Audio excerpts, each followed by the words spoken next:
Hello, and thank you for joining us today for an overview of the Comprehensive Literacy State Development Grant. This presentation will review the purpose of the grant, funding determinations, allotments, and suggested uses for funding.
The CLSD funding application is broken down into three age bands.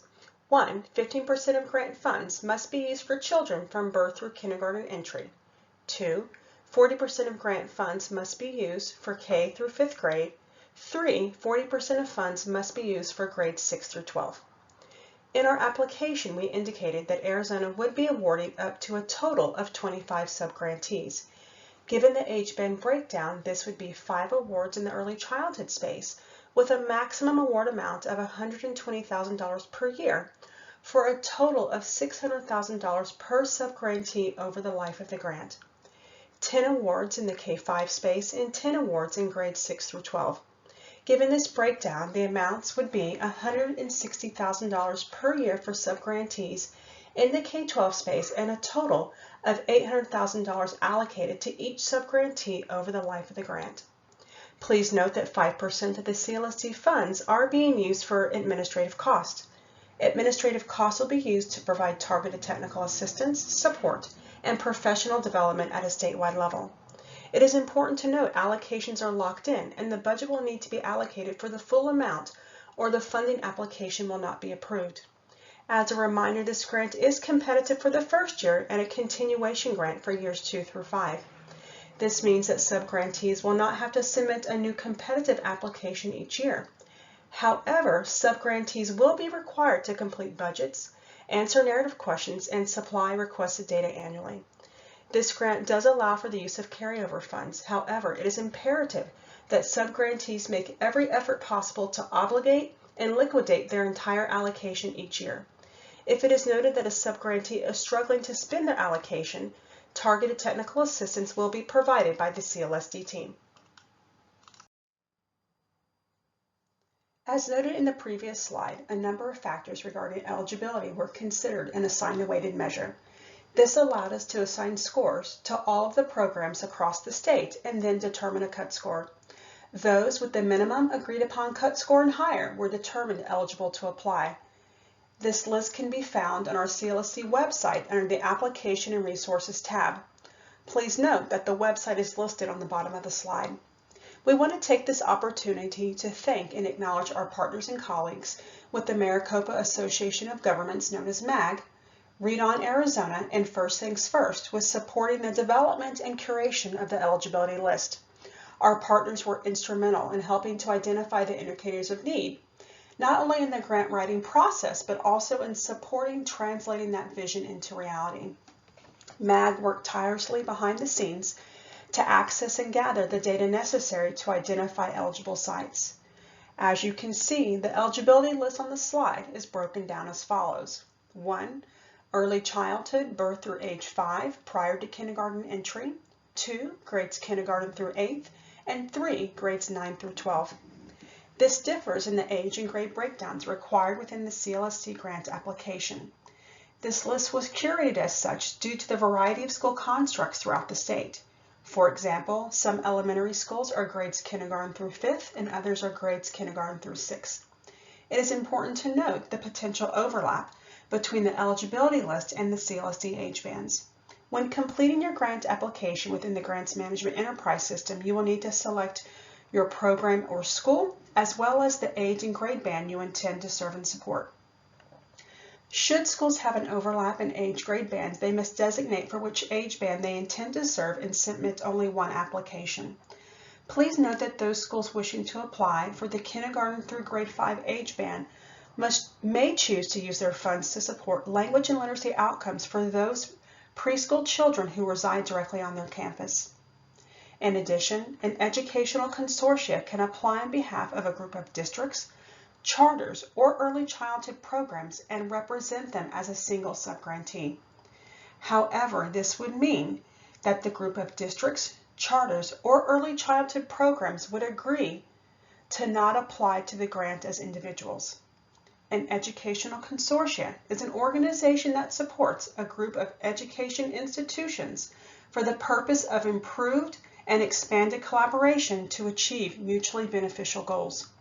For the purposes of our grant and our Grants Management Enterprise System, also known as GME, educational consortia will be referred to as the lead fiscal agent. Please be advised that the burden of proof for an educational consortia includes, but is not limited to, 1. Establishing itself as the lead fiscal agent, 2. Notification of eligible site participation, and 3. Demonstrating consent from those LEAs, charter, and early childhood programs that you intend to represent. The purpose of the CLSD grant is to empower schools to use Tier 1 and Tier 2 evidence-based strategies to accelerate student learning in language and literacy. The Every Student Succeeds Act, or ESSA, is the federal law which helps support and guide educational leaders to make decisions on programs, strategies, practices, and policies governing K through 12 education. ESSA is the legislation that helps describe what types of interventions can be used in the learning environment. It's important to note that these interventions include curricula, programs, practices, and strategies. The CLSD grant requires that any funds used to purchase those interventions must meet the criteria defined by ESSA as showing strong, which is Tier 1, or moderate, Tier 2, evidence of effectiveness. Evidence of effectiveness is determined through research studies. It is through the design, implementation, and control group sizes of the research that help determine which level that intervention will fall for ESSA evidence. For more information about evidence levels and ESSA guidance, please see our website for additional resources. To support eligible schools, guidance for the grant will contain examples of evidence-based strategies and specific practices that schools can employ to accelerate student learning. As an example, the provision of targeted professional learning to build teacher capacity in literacy is an evidence-based strategy that is proven to positively impact student learning. A school that uses CLSD funding to provide this professional learning, such as LETRS training for literacy, will be using funding appropriately within the specifications of the grant. These examples are designed so that eligible schools have a clear picture of approved funding uses, which they can include in their grant applications. The inclusion of these proven practices within the grant application will help expedite approval for eligible schools. Please note that the examples are not exhaustive in nature, and there may be other strategies that can still be approved.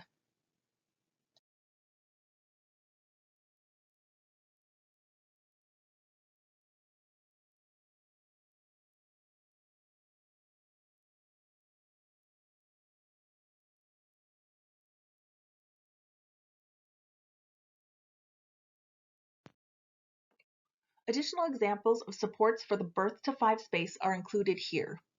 In addition, you can find examples for the K5 and 612 spaces in the complete guidance document on our website.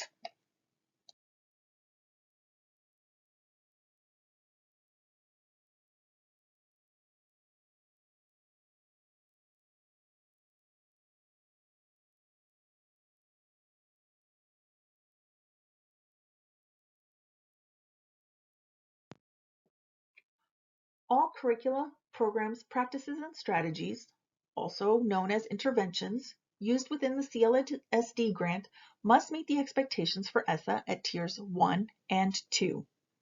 As an example of how 2 programs with similar purposes may or may not have met the criteria, the chart shares some key indicators to note.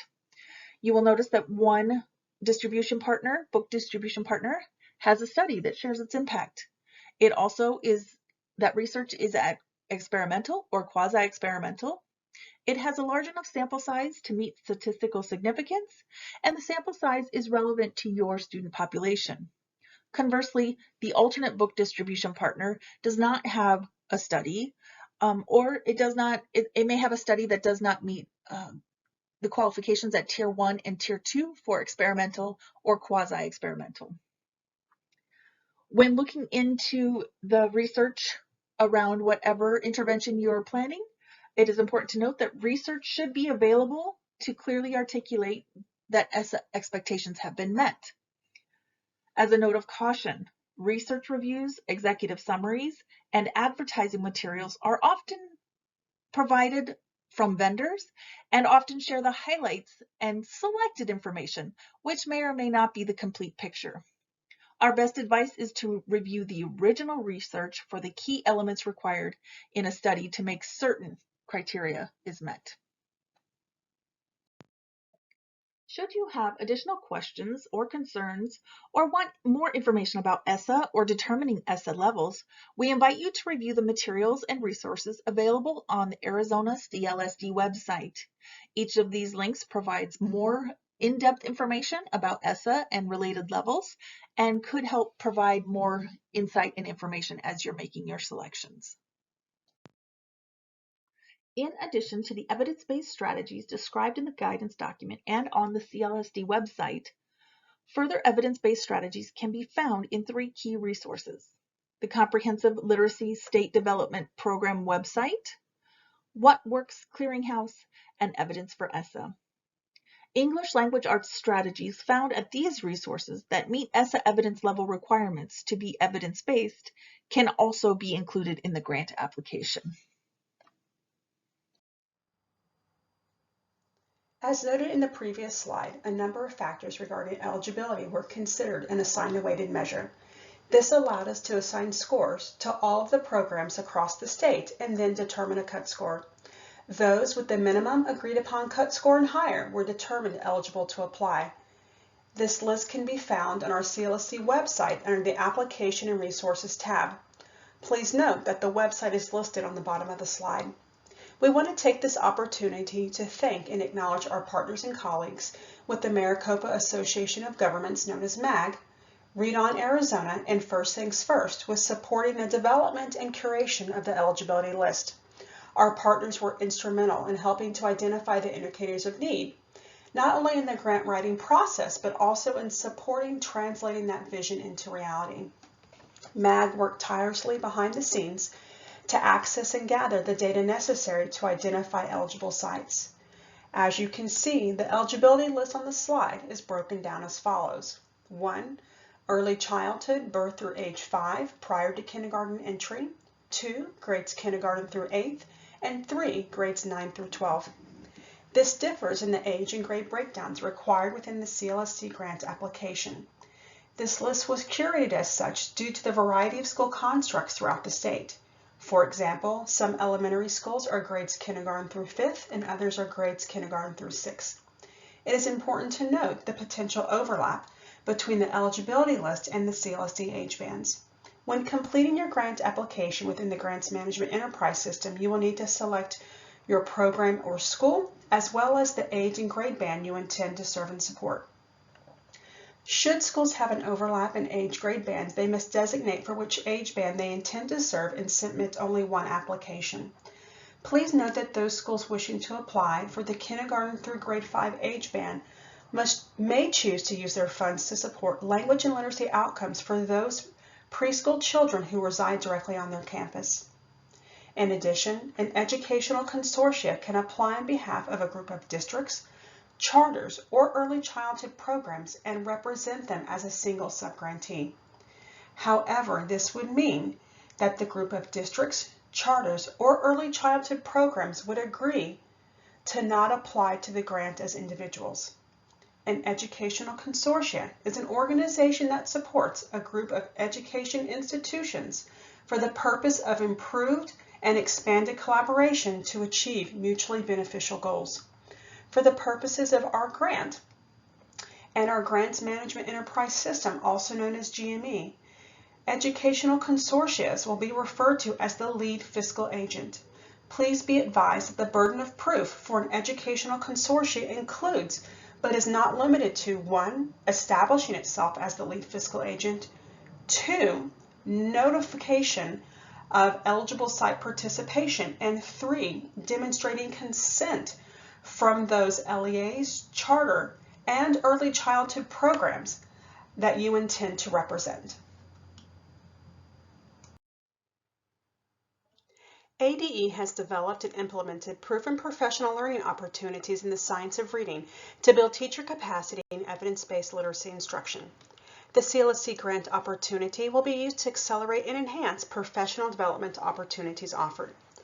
Within the CLSD grant narrative document, Goal 2 states that we will work to increase the number of disadvantaged students who have access to high-quality instructional staff trained in the science of reading. Related activities identified to support this goal include professional development and coaching to birth to grade 12 educators and administrators on the fundamentals of reading, formerly known as teaching reading effectively, and language essentials for teachers of reading and spelling, known as letters. In addition, high-quality, evidence-based professional development and coaching around language and literacy development, collaboration with institutes of higher education and system partners on pre-service and certification requirements, and the use and creation of measurement tools such as pre- and post surveys, practice profiles, coaching data, and early childhood environmental rating systems. For more information, please refer to our CLSD guidance document. A few times throughout the webinar, you have heard us refer to the science of reading. It is important to speak to what that phrase refers to. The phrase refers to research from reading experts and cognitive scientists on how we learn to read. Based on this research, we recognize that students need explicit instruction in the essential components of reading, such as phonological awareness, phonics, fluency, vocabulary, and reading comprehension. ADE wrote to the development of and implementation of proven professional learning opportunities in the science of reading to build teacher capacity in evidence-based literacy instruction. The CLSD grant opportunity will be used to accelerate and enhance professional development opportunities offered in this area. As a reminder, Arizona's approach is grounded within the implementation science framework, which will be utilized throughout the course of the grant period.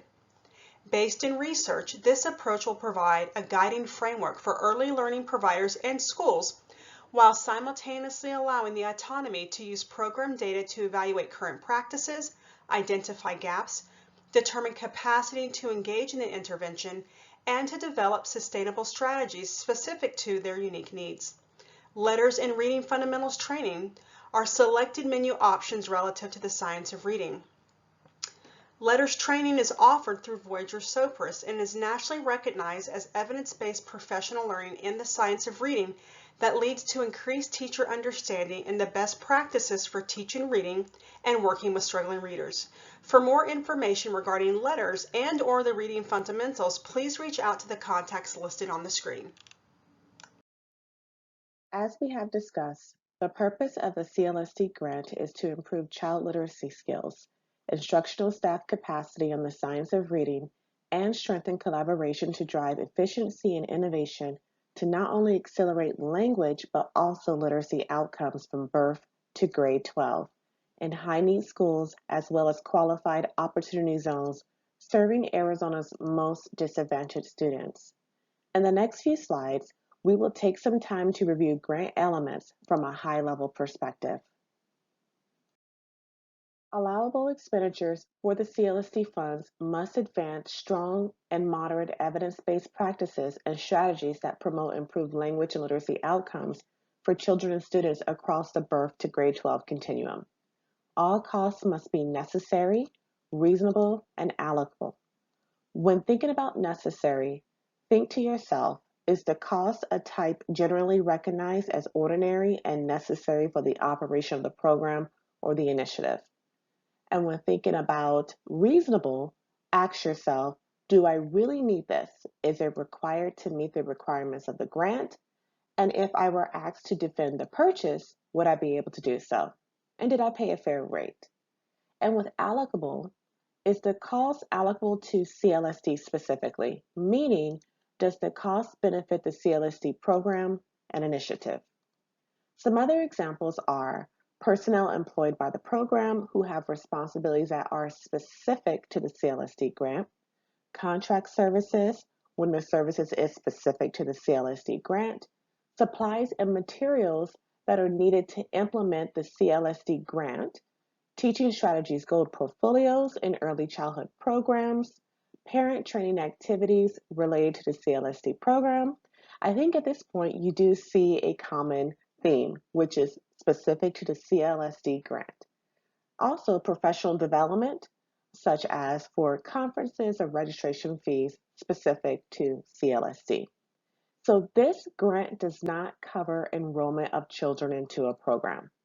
So ADE, we will review and approve budget expenditures as well as send back grant applications that do not meet the necessary, reasonable, and allocable definitions as described previously. Subgrantees should budget appropriately, and the budget line items should reflect needs and goals for the subgrantee.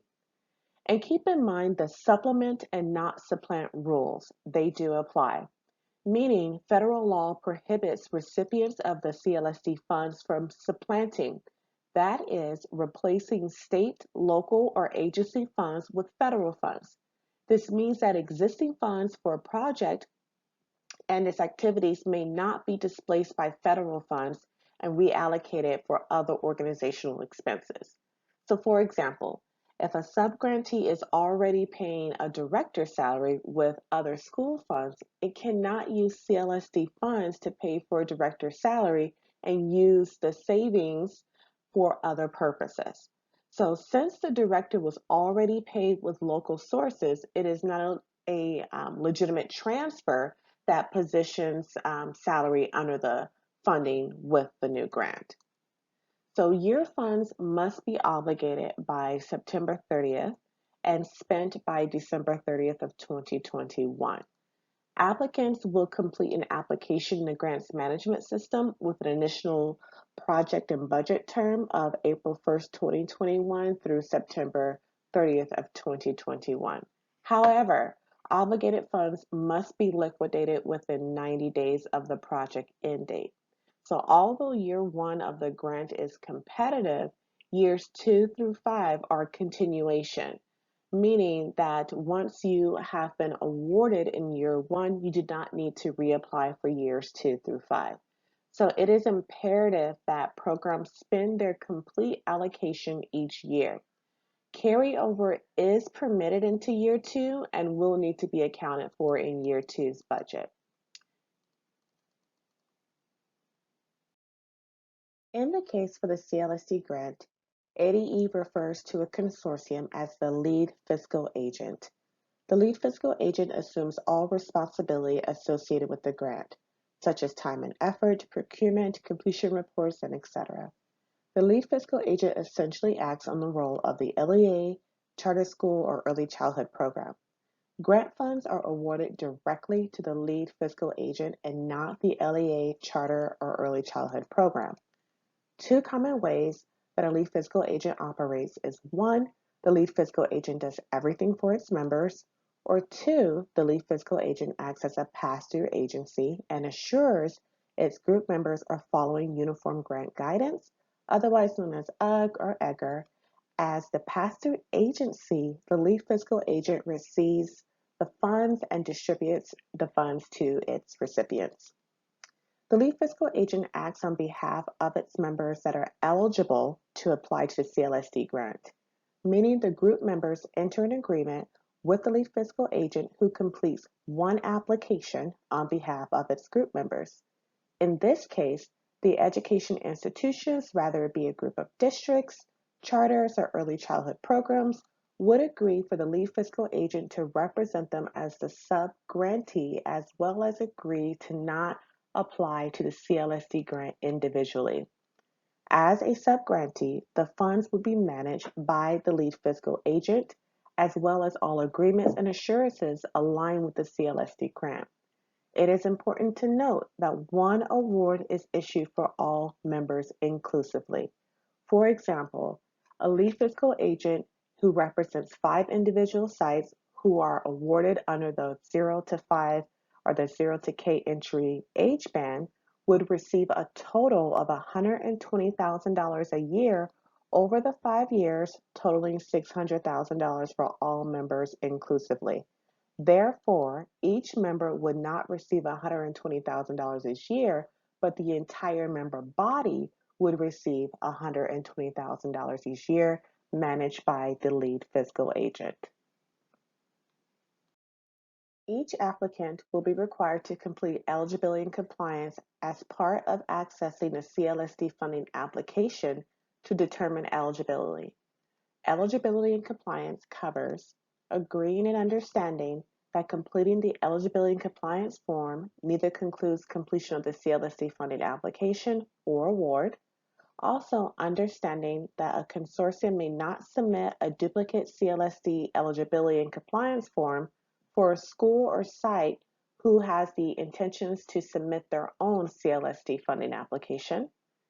Agreeing to the terms of the Arizona Department of Education CLSD guidelines, ensuring parent organizations appear on the list of eligible entities, meaning that only those who are eligible may submit eligibility compliance to access the funding application.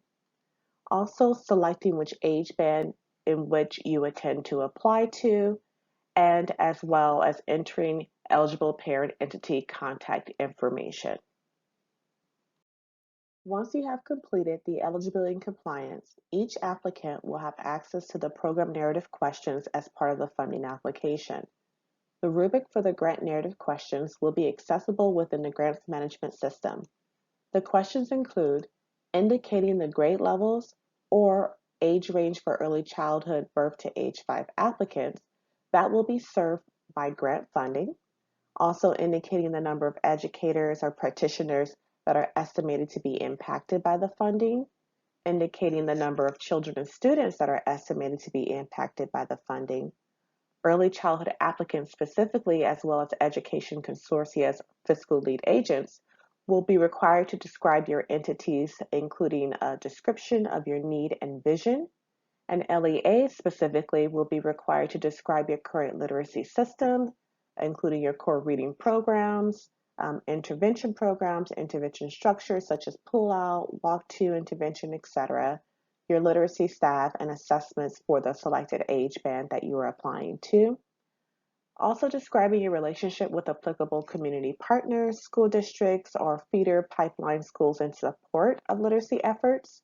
In this case, we do ask that each applicant provide a letter of support as evidence from your collaboration partners with the community partners as noted in your narrative question.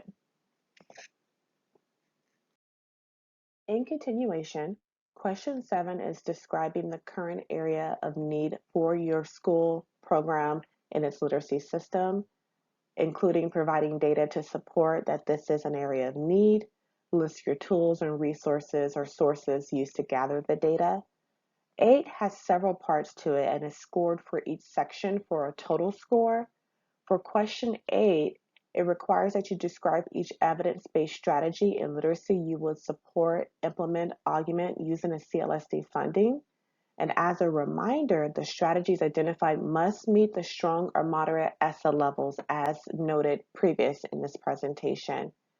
Note this information may change over the course of the grant as determined by your data. And the portions that are connected to question 8 are what are the strategies in their respective ESSA levels? How will the funding specifically be used to support these strategies? Who is it intended to impact? And who is responsible for overseeing the implementation? Question 9 covers what is the projected timeline for implementation? And 10 covers describe how the success of the implementation of the evidence-based strategies in literacy will be measured, including specific assessment tools and targeted achievement goals. Question 11 requires that you describe how the grant funding will be applied over the course of the grant period to build or to maintain a successful and sustainable literacy system. And lastly, question 12 is to describe how the implementation of the evidence-based strategies will be sustained after the conclusion of the grant cycle, because we do want your programs and your initiatives to continue and to be sustainable even after your 5-year grant period. Some examples of allowable expenses for salaries are listed within the slide. You can find the full details found on page 21 through 26 of the CLSD guidance document, but some examples are under instruction. You can use funding for reading specialists, lead teachers, assistant teachers, paraprofessionals, project directors, coaches, mentors, tutors, and substitutes directly from the district or program. With 6,100, 1,000 for instruction, those employees or personnel must have benefits, which will be in 6,200 where you will list your benefits. For support services as part of salaries, funding can be used for instructional staff trainers grounded in the science of reading, and these are just examples such as letters, stipends for after-school hours work, for example, instructional staff attending professional development, district substitute salaries for teachers and caregivers to attend professional development, teacher stipends for before and after school small group tutoring, teacher stipends to lead parent reading nights. And also as part of salaries under support service administration costs, stipends for non-instructional staff. And I do want to clarify the difference between support services and support service administration. Notice instructional staff versus non-instructional staff. So with stipends for non-instructional staff, funds can be used for those staff members to attend professional development, who are organizing, tutoring our professional development schedule, other CLSD personnel. But one thing to keep in mind is the funding cannot exceed, you cannot allocate more than 5% of the total award in this particular area under support service for administration. Some examples of allowable expenditures for purchase professional services fall under 6,300. Under instruction for 6,300 purchase professional services, Funding can cover contracted teachers, consultants, as well as substitutes. In this case, benefits are not required. Another example, for under 6300 support services, funding can be used for registration for instructional staff to attend professional development such as letters, reading fundamentals that you have heard about in the presentation earlier, as well as CLSD specific ADE hosted conferences or meetings. You can also pay for external consultant fees or staff to deliver professional development, as well as external contracted substitutes so that teachers and caregivers can attend professional development. 6300 purchase professional services under administrative costs. You can use funds for registration for non-instructional staff to also attend professional development.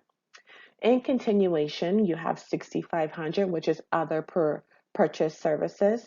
And one thing I really want to bring attention to is to note that travel related expenses are permitted between sites for coaches or personnel who are serving multiple programs for CLSD specific activities and service.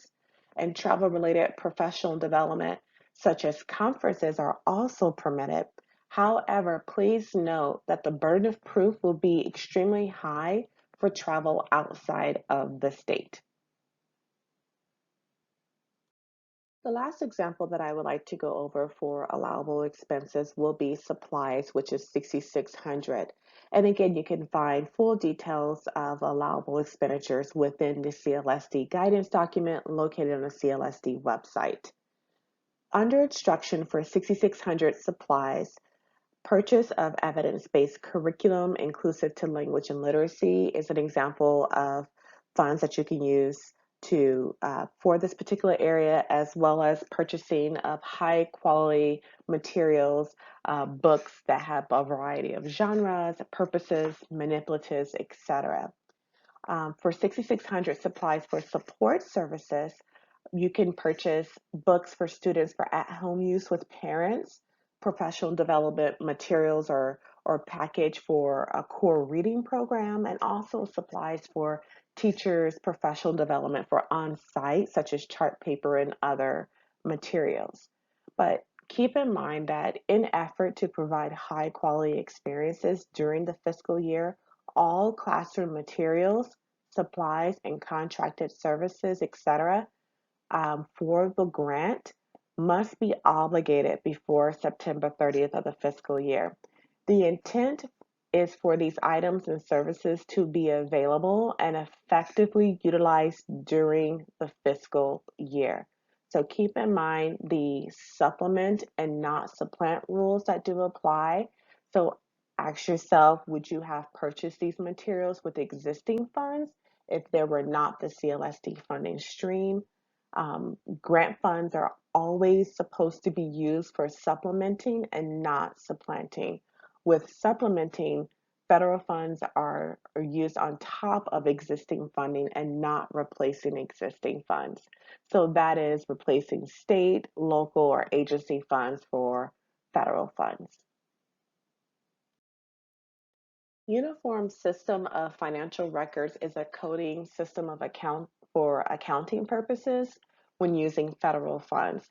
On the slide, you see the website to the USFR Chart of Accounts. This is a great resource to have. It will probably become your best friend if you're not already familiar with it for your budget planning. So the website is www.azauditor.gov/site/files/USFR 12021COA.PDF. The site is updated on a regular basis. A quick shortcut and trick to use is to use the Control F function to search for keywords that you may need in looking for your object codes or function codes and what those areas cover. And for the famous question as to when the grant application will be opened, we anticipate that the grant will be open by the end of this week. of the end of the week of February 17th. And we do really thank you for your patience as we actively are working with our grants management team as well as vendors on the application build. So we do understand that there's a lot of anticipation to get the grant process started, but there is a lot of work happening behind the scenes. And that is that, this is the first time, our first grant in ADE history that spans from the birth to grade 12 continuum with education fiscal agents, consortia, and given that the age band requirements, there's a lot of restrictions for eligibility, and we want to make sure that is built in appropriately.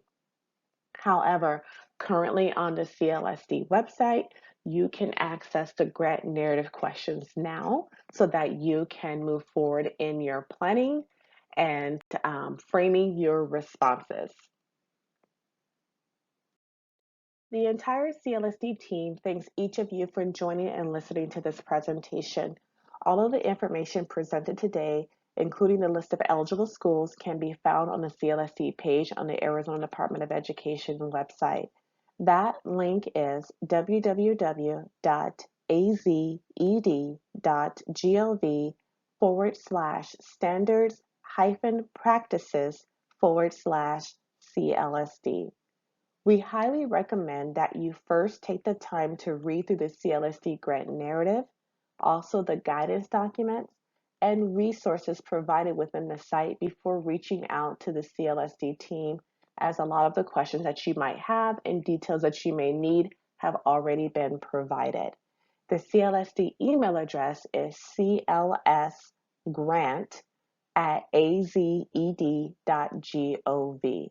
So for all questions and communications after you have reviewed the project narrative, guidance document, and resources upon the site can be submitted through email to clsgrant@azed.gov. Thank you so much for your time today.